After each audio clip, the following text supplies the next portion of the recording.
sant yàlla julli ci lu bu tedd bi gërëm suñu ñaari waajur ñu ngi nuyu toute la commune de Ida Mouride secrétaire de la ville El Hadji Mor Seck ñu wax ne c'est la première édition muy journée de l'excellence ñu def ko fii ci Ida Mouride. On ne peut pas faire de bilan sans repère et les repères sont là cérémonie bi bu ñu joxoon kon prix nit ñi ñëw gis rek tasaaroo doy na sëkk parce que wane na boppam délégation bi tey ki ko jiite présider cérémonie bi c'est l'exécutif local le sous-préfet de l'arrondissement de Ida Mouride suñu frère suñu xarit monsieur Pape Dieng ici présent accompagné du premier magistrat de la ville de Ida Mouride El Hadji Mor Seck bi nga xam ne tey moo waral mboboor mi ndax moom ak son conseil municipal ñoo dem def lii ak waa Kélimane Oil ba bés bi am tey ci Ida Mouride kon monsieur le maire yow ñoom Aliou Seck ak sa collaborateur yëpp ñu ngi leen di gërëm bu baax di leen sant ci taxawaay bi collègue bi bu ñëwee seen discours dañ ci ñëw incha allah ci kanam tuuti di gërëm di sant le collègue de Ida Mouride Mamadou Mboum ak tous ses collaborateurs tous les directeurs d'école yi nekk ci commune bi ak les enseignants clés en main les présidents de CGE union CGE les parents d'élèves les élèves tous les acteurs de l'école ñu ngi leen di gërëm bu baax di leen sant waaye di dalal gan gi nga xam ne tey sa première sortie mu ngi ko jagleel commune de Ida Mouride jagleel ko arrondissement de Ida Mouride muy le nouvel IEF de Koungheul monsieur Ibrahima Konaté présent Ibrahima Konaté moo nekk IEF Koungheul remplacé suñu frère suñu xarit Ousseynou Sow mu nekkoon l'intérimaire kon Konaté ñu ngi lay dalal bu baax ci Koungheul war na la yaa ngi ci Bambouck yaa ngi ci Ndoukoumane fi nga ñëw sa dëkk la ndax bu jógee Ziguinchor ñëw Bambouck kon yaakaar naa fi nga teg sa tànk foofu la c'est l'homme de l'arrêté 12720 du 25 avril 2025 vous avez la confiance du ministre Moustapha Mbaba Guirassy mu nommé la par arrêté 12720 du 25 avril 2025 ici à Koungheul ñu lay dalal di la ñaanal bonne chance et plein succès dans vos nouvelles missions donc gan parce que avant ngay ñëw am na ay échos yu ñu am ci yow depuis Ziguinchor te xam ne bu ñu ñëwee da ngay continuer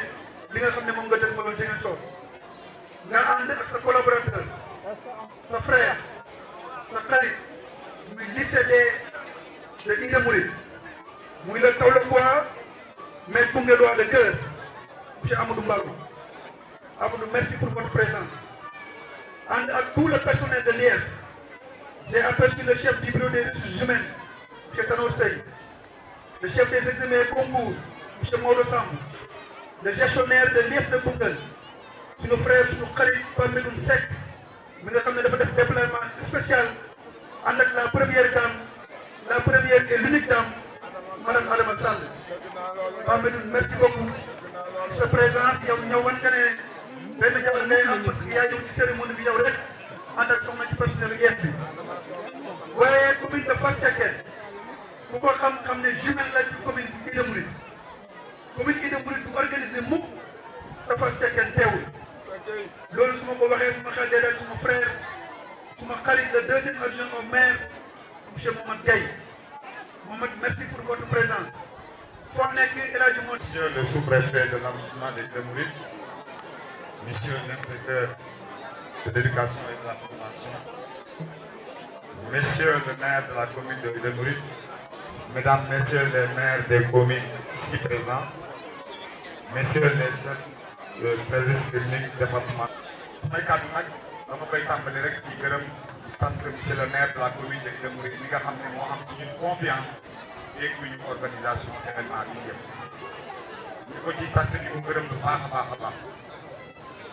di sant aussi di gërëm équipe bi nga xam ne moom lañ àndal muy le collectif des directeurs d'école bi nga xam ne notre collègue monsieur Mamadou Mbow moo ko dirigé. ñu àndoon ci également ak le secrétaire municipal muy Galama monsieur Guèye Tounkara wax na ko léegi kenn ku ne xam na taxawaayam ci municipalité bi kon monsieur Dalamar mu ngi lay gërëm vraiment bu baax a baax. kàddu yi comme ni ko waxee léegi ay kàddu gërëmaande kese la di gërëm di sant ñi nga xam ne ñoo ñu jàppale ci liggéey bi yëpp tout ceci de près vous donnerez vraiment un contribué à la réussite maa ngi leen di gërëm di leen sant. su ma waxee loolu nag li mu fàtte Kéliman entreprise bi nga xam ne tey moom mooy parrain bis bii kon di ko gërëm di ko sant bu bëree bëri. di gërëm également di sant les maires les adjoints aux maires ñi nga xam ne aussi seen taxawaay gis nañ ko ci bis bi ñu leen gërëm bu baax di leen sant. les bonnes volontés également ñi nga xam ne participé nañ ci ñu leen gërëm di leen sant. di gërëm également l' inspection de l' éducation et de la formation de Koungheul bi nga xam ne jàppale nañu bu baax a baax ci wàllu matériel scolaire kon ñu ko ci gërëm bu baax a baax. gis bii nag tey li ko waral mooy at yii passé dañu seetlu ne école bu ne de manière dispersée da ngay organiser fête de l' excellence ci sa école mu nekk loo xam ne xëy na dafa xaw a diis ci communauté bi. monsieur le maire ne lan moo tax kon duñ ko dajalee def ko benn événement toutes les 18 écoles de la commune se retrouvent pour ñu def ko benn événement te xalaat boobu amee ñu waxtaan ci ba tey ak fii kon yaakaar naa ne loolu tey bu ñu ko defee dinañ noppal non seulement parents d'élèves mais dinañ noppal enseignants yi ak directeur d'école yi nga xam ne ñu ngi seen école kon monsieur le maire vraiment le comité d'organisation par ma voix ñu ngi lay féliciter initiative et au delà des récompenses yi ngeen gis nii am na yeneen récompense yoo xam ne tey ñu ngi nii mooy ci wàllu ordinateur ndax xëy na commune bi bëreegul ay écoles yu am courant moo tax mu am ci juróomi école yi nga xam ne am nañ courant pour doter leen ordinateur ci wàllu également jàppale écoles yi mairie bi également def na ay rames de papier ndax fii ak examen yi li fi des xam ngeen ne daanaka ay essais kese la ñu ngi kon nañ jënd ay rames de papier pour jàppale ko maire seen pays kon vraiment monsieur le maire l' équipe pédagogique l' équipe du CODEC bi nga xam ne ceebu moo ko jiitee gërëm na la sant na la ci initiative boobu donc ñu ngi gërëm di sant ñëpp yemal di suñu kàddu salaamaaleykum. Mais monsieur le parrain, messieurs les inspecteurs, chers enseignants, chers parents, camarades élèves, honorables invités, j'éprouve énormément de fierté de se tenir devant vous pour célébrer cette fête d'excellence, le thème choisi pour la journée civile. Fiscal et financement de l'éducation est un devoir citoyen. Chères autorités, nous vous témoignons de la bonne volonté de nos veillants enseignants qui œuvrent sans relâche pour notre réussite. Chers camarades élèves, continuons à bien travailler pour non seulement être toujours parmi les meilleurs, mais aussi pour devenir de bons citoyens, afin de rendre fiers nos chers enseignants. Nous sommes également profondément reconnaissants à Kéliman Entreprise. Notre parrain généreux, dont le soutien indéfectible a rendu possible la célébration de cet événement. Aux parents, votre soutien constant et vos encouragements sont un facteur clé de la réussite de vos enfants. Votre présence aujourd'hui témoigne de votre engagement envers leur éducation et nous vous en remercions sincèrement que cette journée de l'excellence soit une source de motivation pour vous. Merci de votre aimable attachement. Bonne fête. Distingués invités, chers élèves et étudiants, c'est avec un immense honneur et une profonde émotion que je prends la parole aujourd'hui en tant que président de l'amicale des élèves et étudiants ressortissants de la commune de Ida Mouride. À l'occasion de cette première édition de la journée de l'excellence, permettez-moi tout d'abord d'exprimer mes vives félicitations aux élèves qui se sont brillamment distingués durant les années scolaires 2023-2024 et 2024-2025. Votre travail, votre persévérance, votre soif d'apprendre sont aujourd'hui récompensés. Vous êtes la fierté de notre commune et la promesse d'un avenir meilleur. Continuez à cultiver cette excellence. Je voudrais également exprimer ma profonde reconnaissance à nos chers enseignants. Vous êtes les architectes silencieux de la réussite de ces jeunes.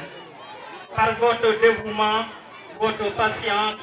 et votre passion, vous avez semé chaque jour les grains du savoir et de la citoyenneté. Recevez ici notre hommage le plus sincère à vous, monsieur le maire, et à toute l'équipe municipale. Je dis merci pour cette invitation remarquable. En organisant cette journée, vous avez compris que l'excellence mérite d'être célébrée, encouragée et soutenue. Vous inscrivez ainsi l'éducation au cœur des priorités de la commune. Notre gratitude collective. Le thème choisi, civisme fiscal et financement de l'éducation, est plus que pertinent. Nous rappelons que l'éducation est un bien commun dont le financement passe aussi par la responsabilité de chacun. Il nous invite à réfléchir ensemble à des solutions durables pour construire une école de qualité. Chers camarades, que cette journée soit pour nous tous une source de motivation. Ensemble, continuons à œuvrer pour une jeunesse engagée, instruite et consciente des responsabilités. Vive l'école, vive la commune de Idembuy, vive la jeunesse. Je vous remercie. Du bureau, Ismaël Banouké,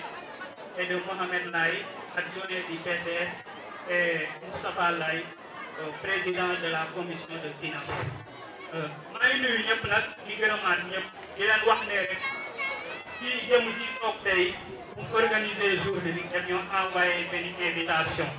yaakaar naa yëg-yëg muy loolu mënuñ la koo fay moo tax taxawaayam si étudiants yi il faut fuñ dem dañ koy rappelé ndaxte fi ñu nekk ne Ndakaaru logement dafa jafe te moom mu ngi def képp laay kattanam di ñu jox dooleem di ñu jox alalam di ñu jàppale koy dañuy difficulté bu am fi ñu ko yaakaar naa préfet bi décrété arrêt si immeuble bu ñu nekkoon immeuble dafa màggetoon mu ne 15 jours laa leen may pour ngeen génn appartement bi bu ma ko wooyee contacté bu automatiquement la ñu trouvé benn appartement en face près de l'université donc bëgg naa ngeen may ko bu baax a baax bay monsieur le maire di def liggéey bu am solo si commune bi de Mouride ñuy jàppale ñu accompagner yaakaar naa bu ñuy cité les meilleurs ci département de Koungheul moom la ñuy njëkk a cité si yël nañu ñaccangaala moom monsieur le maire démb nag bu may jógee Dakar étudiants yi dañ maa jox njukkal ñu ne il faut nga sargalal ñu suñ maire suñ jàmbaar jooju suñ soldat bi am na luñ indaale et donc lii nag ñu ngi koy xeeb étudiants yi ñoo ko jukkalee monsieur le maire di ko xeeb di wax ne rek peut-être buñ sañoon tey or lañ koy def mais peut-être suñ doole fii la yem moo tax ñu indi ko lii sigil ko kanamu ñëpp di ko jaajëfal di ko remercier bu baax a baax monsieur le maire. Monsieur le parrain, monsieur l'inspecteur de l'éducation de la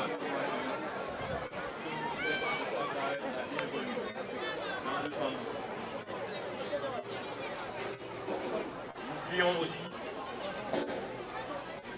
pour votre réussite, car votre réussite est à nous. Monsieur l'inspecteur, chef de district, messieurs les directeurs, messieurs les chefs de village, chers membres du CGE, chers enseignantes et enseignants, chers parents d'élèves, chers élèves, honorables invités à votre titre, en égard respectueux. C'est avec une immense joie et une profonde fierté que je prends la parole aujourd'hui comme président du collège pour célébrer cette belle fête excellente sous le thème civisme fiscal et financement de l'éducation. Ce rassemblement est une occasion précieuse de mettre à l'honneur le travail, la détermination, mais aussi la persévérance de nos brillants élèves, ainsi que l'engagement indéfectible de nos collègues enseignants qui n'ont ménager aucun effort pour la réussite de leurs enfants. Sous la conduite de nos encadreurs, ici présents, représentés par nos chers inspecteurs et les chefs de bureau. L'éducation est une pierre angulaire de tout développement. C'est elle qui forge l'esprit, construit les compétences et prépare les générations futures à relever les défis de demain. Aujourd'hui, nous récompensons l'effort, le talent et l'ambition, mais surtout nous encourageons chacun à continuer sur cette voie de l'excellence et du dépassement de soi. Le scrutin fiscal est un acte citoyen pour l'éducation. Le scrutin fiscal est bien plus qu'un devoir légal. C'est une responsabilité morale qui témoigne notre volonté de bâtir une société plus juste et prospère. En payant nos impôts, nous permettons à la commune, en particulier, et à l'État en général, de financer des infrastructures scolaires, d'améliorer les conditions d'apprentissage et de garantir à chaque enfant les outils nécessaires pour réussir. Cependant, nous devons refuser la fraude fiscale, encourager la transparence dans la gestion des fonds publics et sensibiliser les citoyens à l'importance de l'impôt. Ce sont des actions essentielles pour renforcer notre système éducatif. Un impôt bien géré se traduit par des écoles bien équipées, des enseignants bien rémunérés et des élèves mieux encadrés. Je tiens à exprimer ma gratitude à monsieur le maire et à son équipe municipale pour leur soutien inestimable à l'éducation dans notre commune. Votre initiative de célébrer cette excellence scolaire témoigne de votre engagement en faveur du savoir et du progrès. Nos remerciements aussi à l'endroit du parrain, monsieur le directeur général de Kéliman Entreprise, qui n'a ménagé aucun effort pour la réussite de cette cérémonie. À nos élèves qui brillent aujourd'hui, vous êtes des artisans de l'avenir. Vos succès ne sont pas seulement les vôtres, ils sont aussi ceux de vos familles, de vos enseignants et de toute la communauté éducative. Sachez que nous sommes fiers de vous et que nous croyons en votre potentiel illimité. Continuez à apprendre, à rêver grand et à vous battre pour vos ambitions. Enfin, je tiens à remercier tous les acteurs éducatifs, les parents et les partenaires qui œuvrent sans relâche pour offrir aux élèves un cadre propice à leur réussite. Votre engagement est la clé de cette excellence que nous célébrons aujourd'hui. Mais nous devons également nous rappeler que cette excellence repose sur des efforts continus et un financement structuré. Soyons des citoyens engagés, responsables et solidaires. Investissons dans l'éducation par le respect de nos devoirs fiscaux, car chaque contribution que nous faisons aujourd'hui façonne le monde de demain. Ensemble, continuons à promouvoir une éducation de qualité, à valoriser le mérite et à bâtir un avenir radieux pour notre jeunesse. Vive l'éducation, vive l'excellence scolaire, vive la communauté leader. Merci à vous. Assalamu alaikum. Ñu ngi nuyu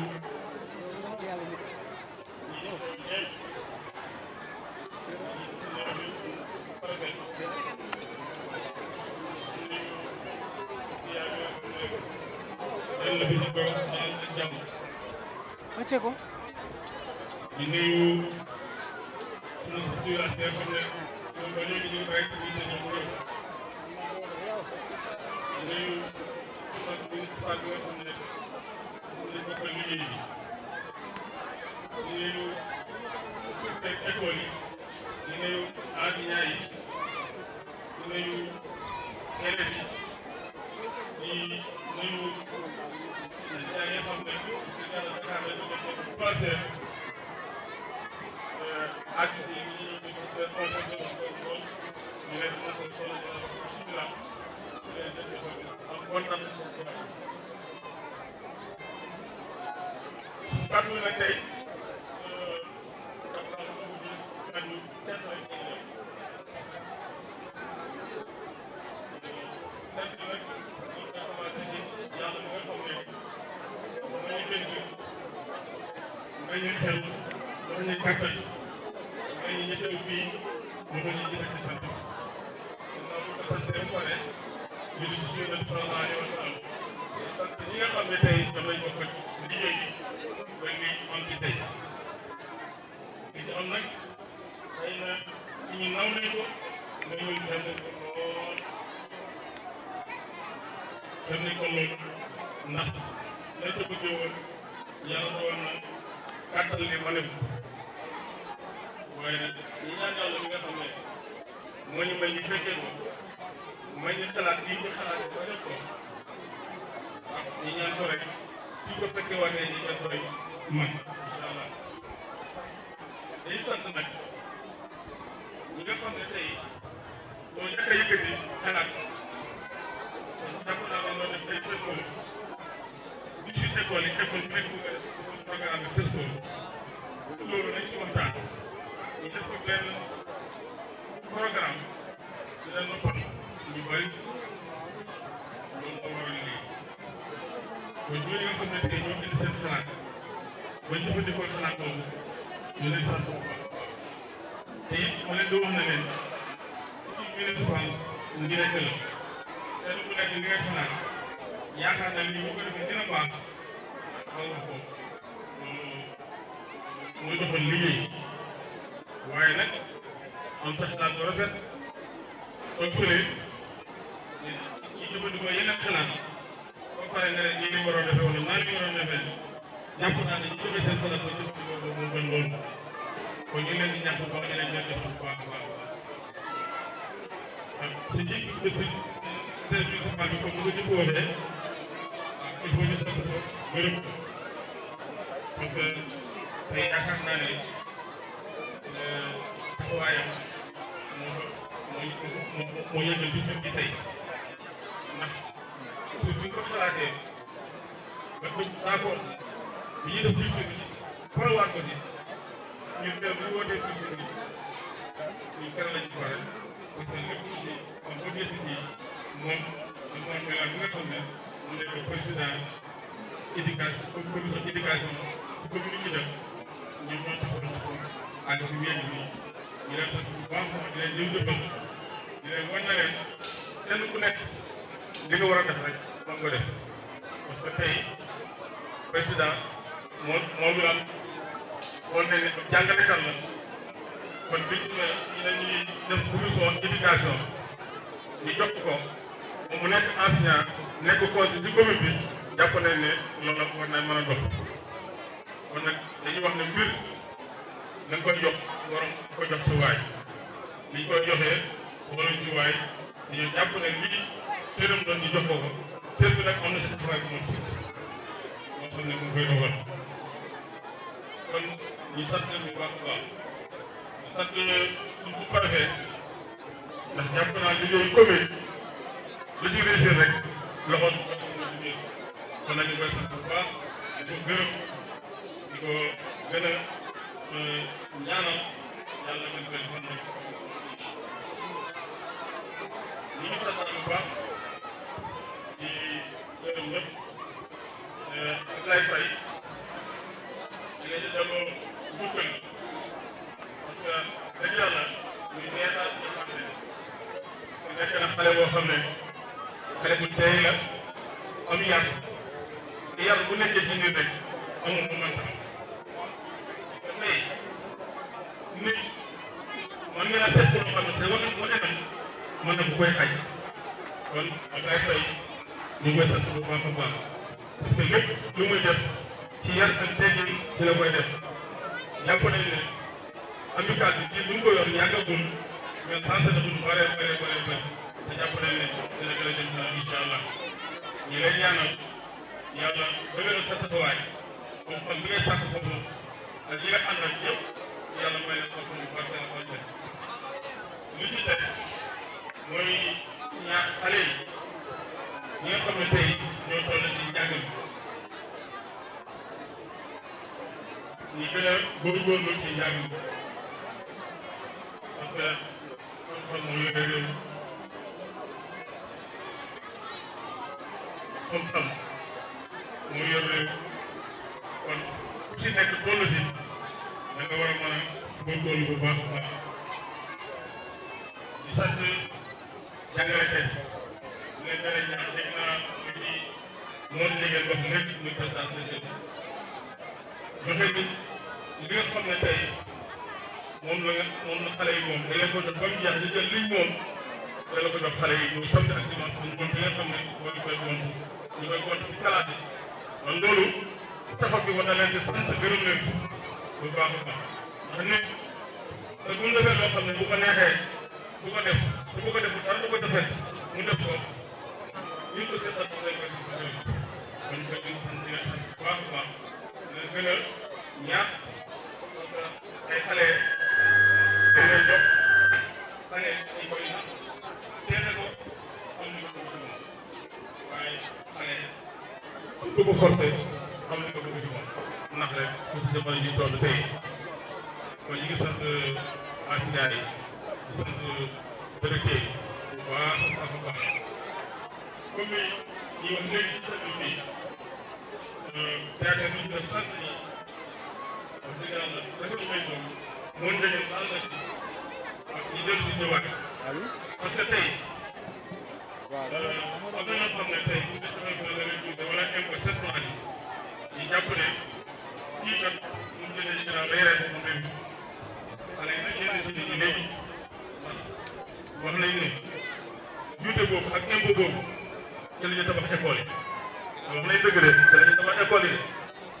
ci la ñu tabax hôpital yi lii ñu def tey ci lañ ko def juute boobu ci lañ ko def kon bu kenn xeeb sa 300 francs sa 100 francs sa 2000 francs sa 1000 francs bu ko kenn xeeb parce que loolu ñu jël léeg-léeg si waat ko si nii dafa am loo xam ne lépp ñuy ñëw dafa am loo xam ne depuis ñuy ñëw ci campagne dañu mën a wax nit ñi lépp loo xam ne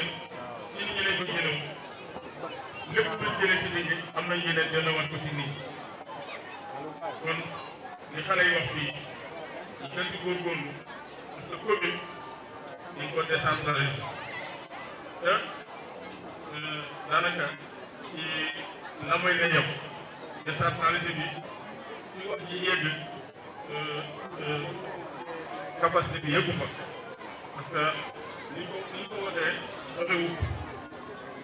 décentralisation bi ñu wax dafa des lu bëree kon nag fi ñu toll tey lépp xale yu ndaw yi ñoom xam nañ li commune bi doxee def seen théâtre di ko yee nit ñi ak ñenn nit ñi ñu digg loolu ñu bàyyi xel ñi jàpp nañ tey ñu fekk sa place lay na ko benn 2000 francs nga jëlee ko sa teeyu bakkan boo ko joxee si xol bu naqari joxe ko sa teeyu bakkan nga xam ne lii ngay joxe suba mën na lay indil ab école mën na lay indil ab dispensaire mën na lay indil ab ambulance loolu ko indil kon ñu góorgóorlu si loolu ñu ngi sant ñëpp ñu gërëm ñëpp ñu ngi sant président conseil départemental génn na fi sëñ Babou Sall nekk ci xarit nekk opérateur économique ñu bokk liggéey ñu ngi koy sant bu baax te taxawaayam gërëm bu baax a baax ak waa Kélimane am na ci nit ñoom lañ ko pare ne nit ñi ñoom itam ñu ngi leen sant bu baax di leen gërëm seen taxawaay maanaam suñu diggante ak Kélimane jàpp naa du tey yàgg na ndax def bi mujj suñu diggante partenariat ak morom ka mooy bëgg nañu rek muy kër gay bi amee problème forage am nañ 3 mois di xoo OFOR kenn ñëw réagir yàlla dogal ñu ñëw defal ko gratuit loolu wax dëgg yàlla moo tax lii leen defal tey nii dañ leen di delloo njukkal kon ñu leen sant bu baax di leen gërëm di leen ñaanal yàlla gën a dëggal seen taxawaay wax nag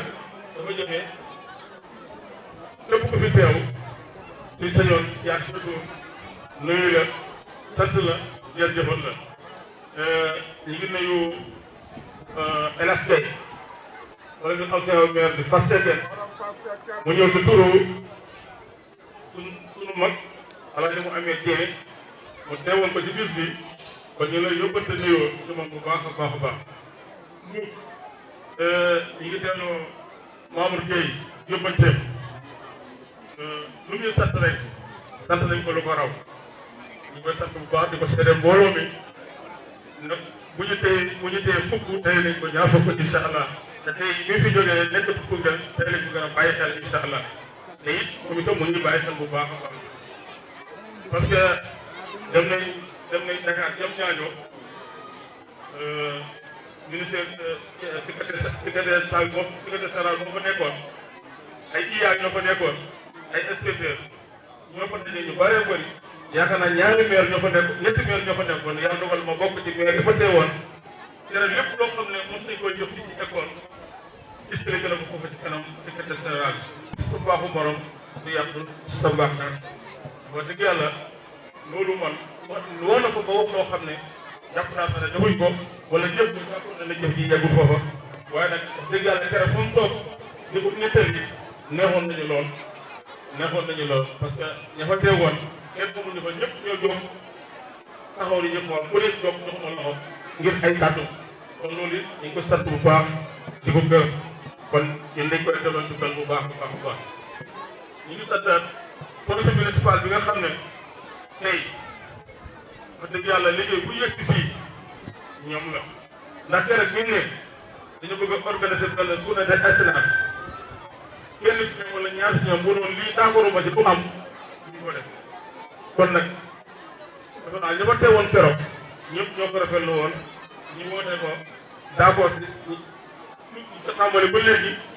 kenn ku nekk fa nga war a taxawee yaa ngi fi taxawee bis bi yegg si biir kon ñu ngi sant ñëpp muy concert ak concert yëpp ñu ngi leen gërëm di sant di officier bi di Aliou Sène moom itam dinañ ko gën a sant parce que dëgg yàlla taxawaayam defal nañ ko bu baax lépp loo xam ne nga ne ko lii yaa koy def moo nga ci lépp lu nekk bu nga jël kon loolu itam dañ ko seere ko bu baax wax nag yombul mais nag ñu ngi sant ñëpp monsieur Milan Laye Thiam ñu ngi sant bu baax école bi yëpp muy góor ak jigéen képp ku yëngal ci école bi ñu lay sant bu baax di leen gën a ñaax taxawaay bi nga xam ne am ngeen ndax tey am na si ñoo xam ne war nañu wax ne ah jàngale moo ñu fi dama fi def ñaari at ñetti at dem mais kenn ku nekk da nga def xale yi comme sa doom comme sa rakk comme sa jarbaat noonu lañ def parce que li ciy wax sànq nii ne am na si ñoo xam ne sax xale yi da leen di fekk ñu leen di jox leçon loolu am na si loo xam ne maa ci tegal sama bopp sama bët kenn waxuma ko muy monsieur Diatta benn principal bi wax dëgg yàlla dem naa ko ñaari yoon wala ñetti yoon guddi fekk ko mu ngi taxaw xale yi kon loolu doot la moo njëgeen wax na ko seede leen si kon li ñu wax li ñu xam sukkandiku rek ci waxu moo njëgeen bi wax ko kon ñu ngi sant ñoom di ngërëm ñoom lépp loo xam ne fàtt nañ ko itam ah wax ak yéen di nuyu ñi fi teew ñëpp docteur Diop ñu ngi leen di nuyu bu baax moom itam wax dëgg yàlla lu poste municipal bi nekk mu nga ca ñu lay wax bisimilah di leen nuyu bu baax ñu ngi nuyu wala bi absent mais on est ci lu escale Mariama Lo ñu leen nuyu bu baax a baax di nuyu ñi nga àndal ñëpp di nuyu équipe municipale bi yëpp ndax jàpp naa ni turu équipe municipale bi ci ngeen ñëw mbooloo ngeen fi dina ñëw day na xel mooy fat waaye ñu ngi leen sant bu baax di leen gërëm di gërëm ñëpp principal yi itam ñu ngi leen sant di gërëm di nuyu waa waa Mbour waa département bi fi ñëw kuñ gis ak kuñ gisul ñeneen wala leen ci nuyu ñu ngi sant ñoom di gërëm di nuyu ak ñi je prends la parole commençant par remercier d'abord monsieur le maire de la commune. Je transmets en même temps les salutations et les remerciements de l'IA, mon mouvement Gueye, qui m'a fait un message ce matin, me dire, quand vous prendrez la parole devant le public, vous voudrez bien transmettre mes remerciements à monsieur le maire de la commune. à travers M. Seck, je voudrais également saluer tous les maires ici présents et leur équipe. Saluer M. l'inspecteur Poirot, chef de district, qui devrait prendre la parole aujourd'hui. Mais il a préféré que cela me revienne en tant que nouvelle chef du département de Koungheul, ayant eu cette opportunité pour ma première sortie de venir assister à une fête de l'excellence. Je voudrais, avant de revenir au sens de cette fête, saluer toutes les autorités ici présentes, coutumières, religieuses, les imams, les chefs de quartier, les chefs de service ici présents également. Je voudrais saluer le collectif des directeurs d'école. Et à travers ce collectif, tous les directeurs et tous les enseignants ici présents et leur dire félicitations pour cette belle organisation. Saluer également ceux-là qui se trouvent être notre raison d'être. Si nous sommes là, c'est grâce aux enfants, nos chers élèves, à qui je fais véritablement de très belles performances. Je ne peux pas parler des élèves, des enfants, sans parler de leurs parents. Les parents d'élèves, les papas comme les mamans. Je voudrais leur transmettre une salutation. Dire félicitations à tout ce comité d'organisation qui a réussi cette belle fête. Je suis très content. Quand j'ai eu l'information que c'est la première édition que Ida Mouride organise pour la première fois l'excellence. Je crois que cette initiative va désormais figurer dans le calendrier, en tout cas annuel, dans l'agenda annuel de Ida Mouride. Car fêter l'excellence est une excellente chose, d'autant plus que c'est déjà institutionnalisé dans les priorités du ministère de l'Éducation nationale. L'excellence, elle se fabrique. Elle se fabrique dans les classes, avec les élèves. Elle se fabrique également avec la contribution des parents.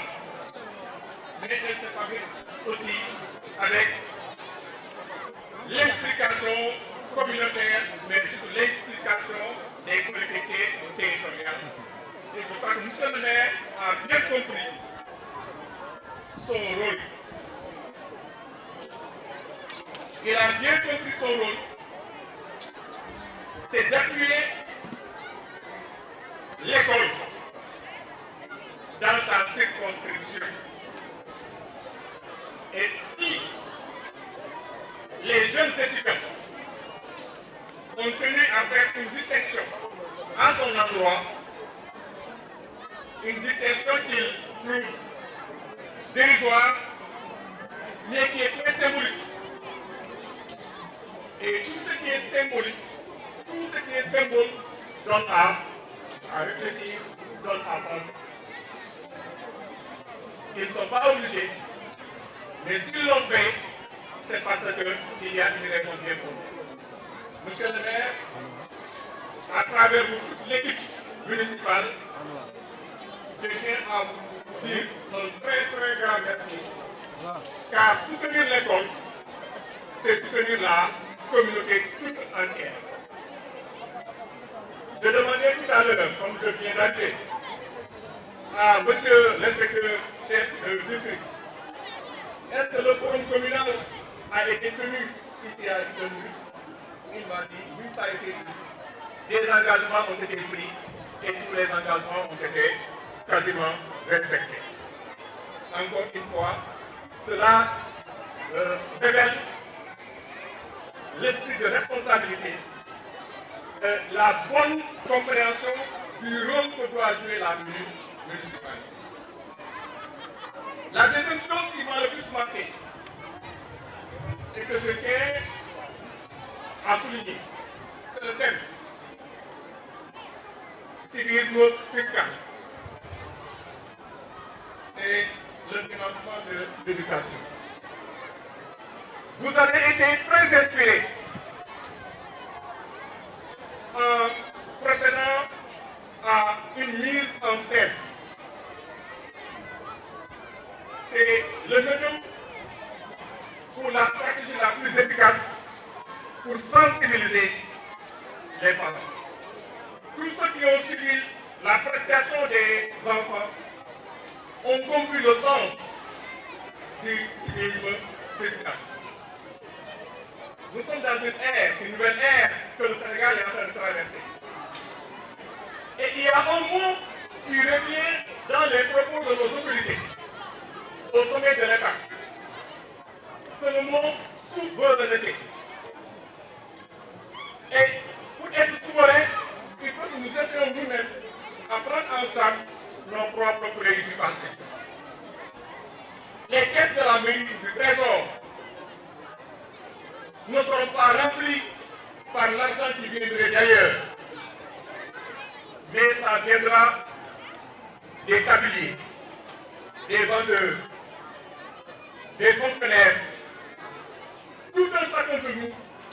devra pouvoir, au niveau où il se situe, s'acquitter de son impôt, s'acquitter de ses taxes, s'acquitter des frais. Parce qu'en s'acquittant de ces frais-là, de ces taxes, on contribue à l'amélioration des conditions de vie des citoyens que nous sommes. Si la quête du trésor est liquide,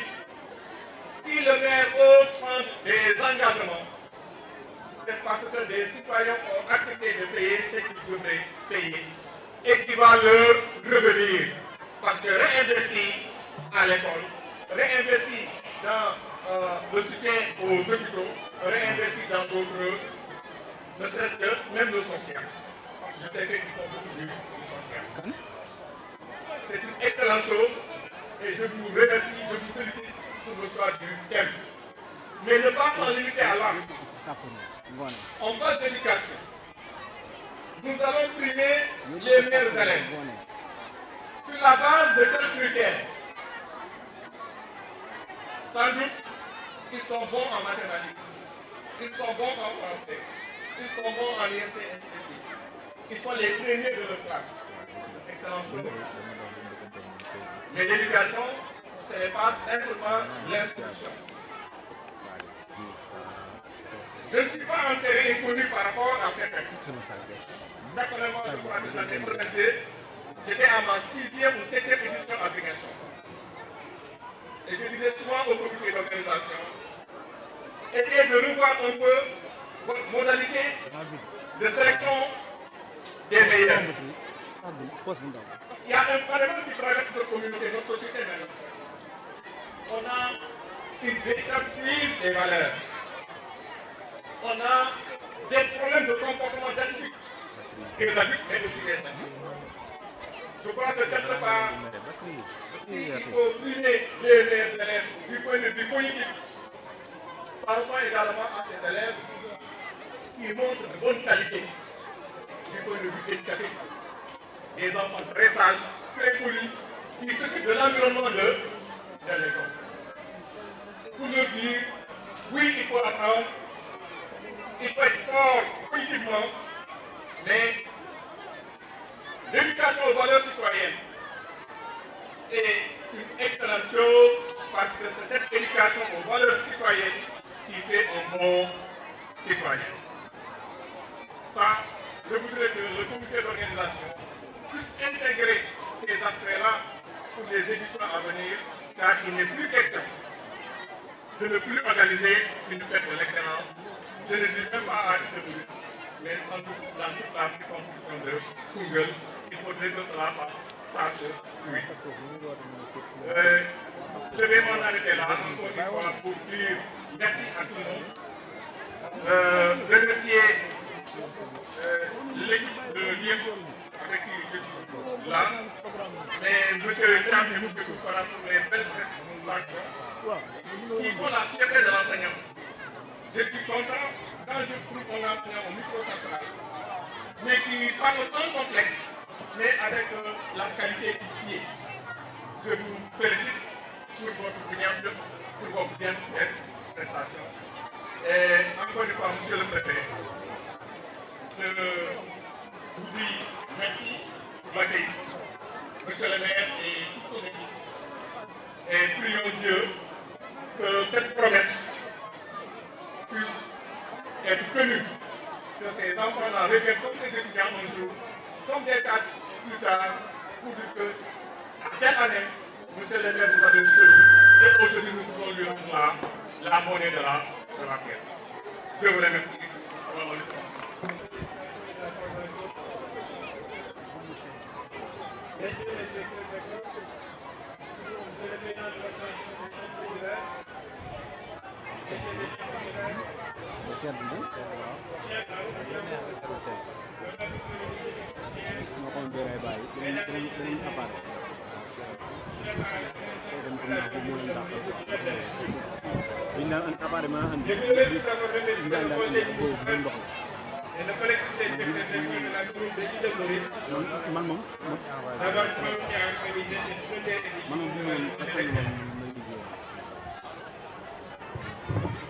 Venez participer à une journée de consécration du mérite des années de grande honneur du frère en journée consciente de l'importance de l'éducation en développement de pays. Et c'est que l'État du Sénégal fait de l'éducation sa première priorité dans les comptes de entre 40% de son budget dans son budget éducation.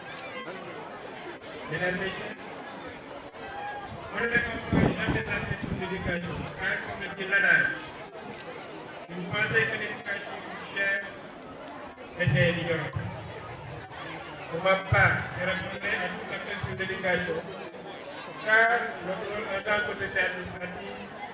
est d'œuvrer pour l'avènement d'une école de qualité comme je l'ai invité sur votre école. Je me réjouis du chef du choix du terme, suivi fiscal et financement de l'éducation, et qui s'inscrit en pratique avec les orientations des deux ordres. Et également, je à toutes les forces vives de la commune à participer individuellement et collectivement au développement de la carte scolaire. Je n'hésiterai pas trop sur ce thème, car comme l'a si bien expliqué M. l'inspecteur et également M. le Padre Group, ils l'ont bien expliqué comme ce qui est un bon enseignant lorsqu'il veut se faire bien comprendre. Quant à vous, chers récipiendaires, je vous félicite pour votre courage, car la réussite est de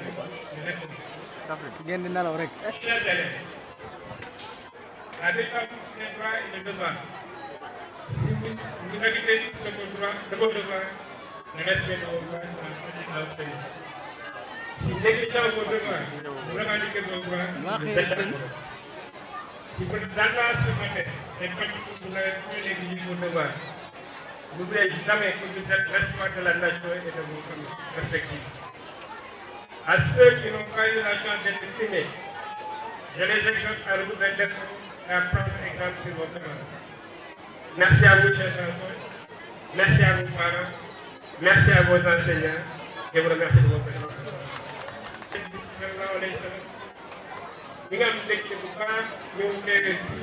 Première édition journée de l'excellence, la famille. Collectif directeur d'école ak maire commune qui dem région organisé. Muy journée boo xam ne dafa àndal rek. Ndax ma koy wax maa ngi ci doog a assisté muy ñeent ak 6 mois ba nga xam ne 8 mois. Mais ñoom chance ak également contentement di accueillir IEF bi nga xam ne ñu ngi faral di ko léegi ñu premier IEF muy premier projet ñu assisté ñu fekkee fii ñu dem ba ñu bëgg a jeex ñu am chance également loolu ak li nga xam ne moo amee au niveau de l'Assemblée nationale commission éducation fekkee ko donc loolu voilà dama di félicité bu baax le maire bu ci revenir parce que ñu jël professionnel bi leer na man nag préparé naa professionnel bi leer na gën naa ci maa ngi mën ko wax parce que ñu ngi liggéey